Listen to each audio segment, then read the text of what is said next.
Gaddafi എന്ന് വെച്ചാൽ ആഫ്രിക്കയിലുള്ള ഒരു വൺ ഓഫ് ദി ഗ്രേറ്റസ്റ്റ് ലീഡേഴ്സാ. ഗദ്ദാഫി ഭരിച്ചുകൊണ്ടിരുന്ന സമയത്ത് ഓയിൽ ട്രേഡ് ഇല്ലേ, ലിബിയ ഭയങ്കരമായിട്ട് ഓയിലുള്ള രാജ്യമാണ്. ഓയിൽ ട്രേഡ് ചെയ്യുന്നതിൽ നിന്നിട്ടുള്ള ഒരു പ്രോഫിറ്റിന്റെ ഒരു ഷെയർ ജനങ്ങൾക്ക് സിറ്റിസൺസിന് ബാങ്കിലോട്ട് പോയിരുന്നു. ഒരുപാട് ഫെസിലിറ്റീസ് അയാൾ ചെയ്തു.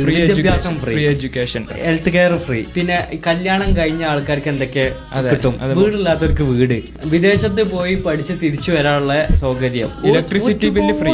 നമ്മളെ നാട്ടില് ഗോൾഡ് ഫണ്ട്, ഗോൾഡിന് ആൾക്കാർ പോയിരുന്ന ഒരു സ്ഥലമാണ് ലിബിയ. ഗോൾഡിന്റെ റിസർവ് ഉണ്ടായിരുന്നത്. പിന്നെ അങ്ങനെ ലിബിയന്റെ എക്കോണമി നല്ല രീതിയിൽ എസ്റ്റാബ്ലിഷ്ഡ് ആയി വരുന്ന സമയത്ത് ആഫ്രിക്കൻ യൂണിയൻ മൊത്തം ഒരു കറൻസി വേണം. ഗോൾഡ് ദിനാർ എന്നുള്ള കറൻസിയിലായിരിക്കും ഇനി ആഫ്രിക്കയുമായി മറ്റു രാജ്യങ്ങൾ ട്രേഡ് ചെയ്യുക എന്നുള്ള ഒരു കാര്യം ഗദ്ദാഫി മുന്നോട്ട് വെച്ചു. അത് യുഎസിന് ഇഷ്ടപ്പെട്ടിട്ടുണ്ടായിരുന്നില്ല. CIA ആണ് എല്ലായിടത്തും പ്രശ്നം ഉണ്ടാക്കുന്നത്. അവരാണ് പറയാ ഇവിടെ ഗവൺമെന്റ് റെഡി അല്ല, ഇവിടെ ഫ്രീഡം കൊടുക്കണം, ഇവിടെ ഡെമോക്രസി ഇംപ്ലിമെന്റ് ചെയ്യണം എന്നുള്ള ഒരു മൂവ്മെന്റ് വരിക. ഗദ്ദാഫിനെ അവിടുന്ന് മാറ്റാൻ ഒരു കാരണം പറയുന്നത്, ഗദ്ദാഫിക്ക് ആഫ്രിക്ക മൊത്തം വെള്ളം കൊടുക്കാനുള്ള ഒരു പ്ലാൻ ഉണ്ടായിരുന്നു.